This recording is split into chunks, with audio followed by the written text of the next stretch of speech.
It is the last day of the month, which means I need to get on the ball. Um, it's time for finding life in the Word because we've traveling through the Word this year. So this month's travels, we're doing the book of Haggai. Haggai, however you want to pronounce it.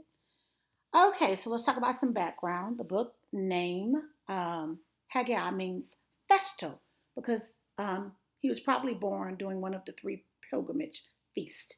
The author of this book is Haggai. The location it was written is most likely Palestine. It falls under prophetic literature. Now, it was dated around 520 BC, and this book happens to be one of the most precisely dated books because of the way the author wrote information in the book. Statistics are it's the 37th book of the Bible. There are 2 chapters and 38 verses. There's 1,131 words, 8 questions, 9 commands, 9 verses of prophecy. 6 are fulfilled and 3 are still unfulfilled. There are 14 predictions, 3 promises, and 5 distinct messages from God. All right? And there were like 23 claims that God spoke in those messages. And so when we think about other information, we remind ourselves that we always want to look at the historical and biblical context. And it talks about in the day of profound discouragement and misplaced priorities. After the Jews returned from the Babylonian exile, the prophet Haggai sounds a call of rebuke, exhortation, and encouragement to his contemporaries.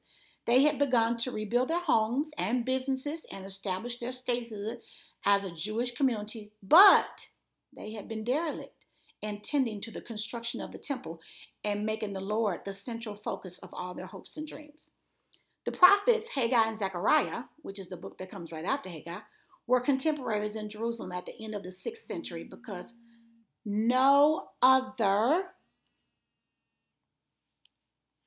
where am I? I forgot, I lost my place. No other biblical author, with the exception of Ezekiel,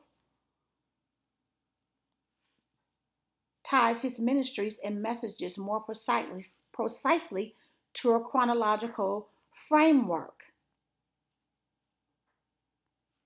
So we think about I'm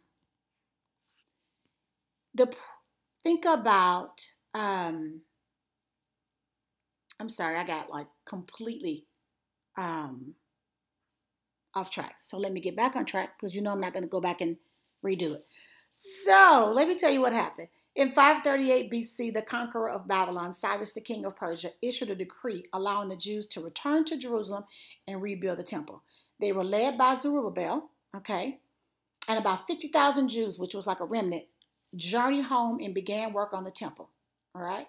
Not only did he send them home, but he funded the entire build, the materials and all the things. About 2 years later, they completed the foundation, and everybody was rejoicing, praising God. Ooh, we were all excited.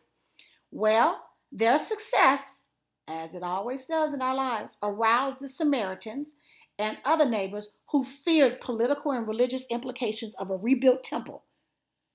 So they began to oppose the project vigorously and managed to halt the work until 520 BC, after Darius the Great became king of Persia. Okay, Darius was interested in the religions of his empire, and Haggai and Zechariah began to preach in his 2nd year. The Jews were more to blame for their inactivity than their opponents. So we could blame it on the people who were messing with us and they were taunting us and they made us fearful. But it really was them. Let's just be honest. So Haggai was trying to arouse them from their lethargy. When the governor and other officials tried to interfere with the rebuilding efforts, Darius fully supported the Jews. And so finally, in 516, the temple was finished and it was dedicated.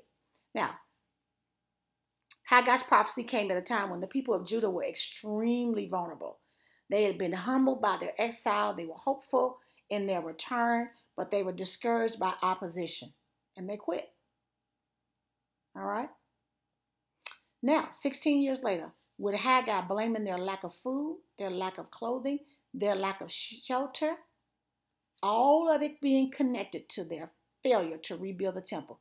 The Jews were now receptive to his message and they were ready to rebuild the Lord's house. Isn't it something like suffering that'll make you act right? So, Haggai was one of the first among the post-exilic minor prophets. Of the 12 minor prophets, the first of the 9 spoke before Judah was carried away captive and exiled into Babylon. The last 3, Haggai, Zechariah, and Malachi, each spoke to those who returned from the 70-year exile. Now, I'm going to let y'all see that part right there because y'all can read that part because we kind of talked about this right already. All right, so let's talk about the purpose. Haggai's purpose was clear. The exiles who returned to Jerusalem after captivity in Babylonia had failed to complete the temple. Haggai called these citizens to repentance and to action.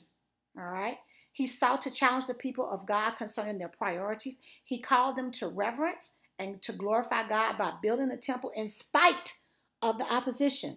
He called them not to be discouraged because the temple wouldn't be quite as richly decorated as Solomon's. So there we go. We started comparing. Solomon's temples look like this, but ours is only looking like this. So then they were sad and discouraged. He exhorted them to turn from their uncleanness of their ways and to trust in the sovereign power of God. The book of Haggai is a reminder of the problems the people of God faced at this time and the problems we're facing right now. How the people courageously trusted God. We want to do that now. And how God provided for their needs. God is always that kind of God. Okay, so it tells you the occasion right there. Y'all can read that part. You just stop it and read it. The themes about this book are repentance, obedience, and worship. All 3 of these are built around the temple, and they all mean to the community of Jews. So what repentance means to the community of Jews, what obedience means to the community of Jews, what worship means to the community of Jews. All right? Apart from Obadiah, Haggai is the shortest book in the Old Testament, but his teachings are none less significant. Haggai clearly shows the consequence of disobedience and obedience. When the people give priority to God and his house, they are blessed rather than cursed. Obedience brings encouragement and the strength of the Spirit of God. All right. So, Haggai had an important message for the Jews who had recently returned from exile. They had forgotten their God, choosing instead to focus on their own interests. So it was a time for them to consider their ways. Nothing was more important for the Jews than to show that the Lord was at the center of their thoughts and actions. So Haggai directed them to finish rebuilding God's temple. All right.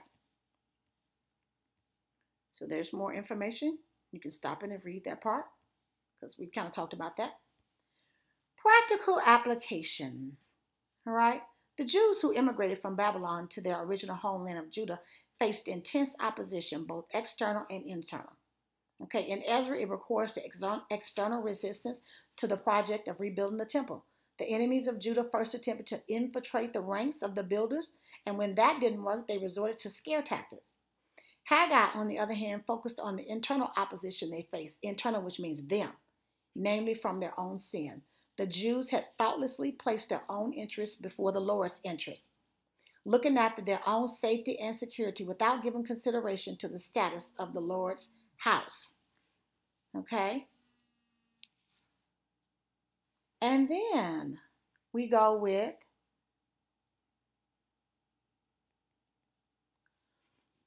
the book of Haggai draws attention to the most common problems most people face even today. Haggai asks us, 1, to examine our priorities to see if we are more interested in our own pleasures than doing the work of God. It also asks us to reject a defeatist attitude when we run into opposition or discouraging circumstances. It also asks us to confess our failures and to seek to live pure lives before God. It also asks us to act courageously for God because we have the assurance that he is with us always and is in full control of our circumstances. And it also asks us to rest secure in God's hand, knowing that he will abundantly bless us as we faithfully serve him. And so then we get theological teachings and things to learn from Haggai.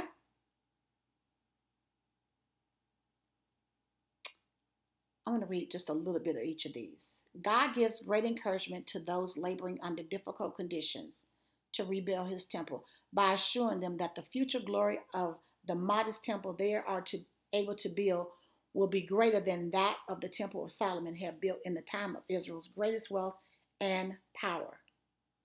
After thousands of years, the book of Haggai remains largely unique among the books of the Old Testament prophets for one key reason. The people of Judah listened. All right? His message was to rebuild the temple was passionate, simple, and straightforward.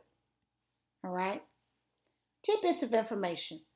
There were some other reasons why they said it was not time to work on rebuilding. The temple was hard, and they have all kinds of excuses. So there's a bunch of excuses there. And then they decided to make it sound kind of spiritual. There that is. The problem was simply wrongly ordered priorities. They were content to let the cause of the Lord suffer rather than give up their comfort. Instead, they should have felt no rest until the work of God was as prosperous as their personal lives.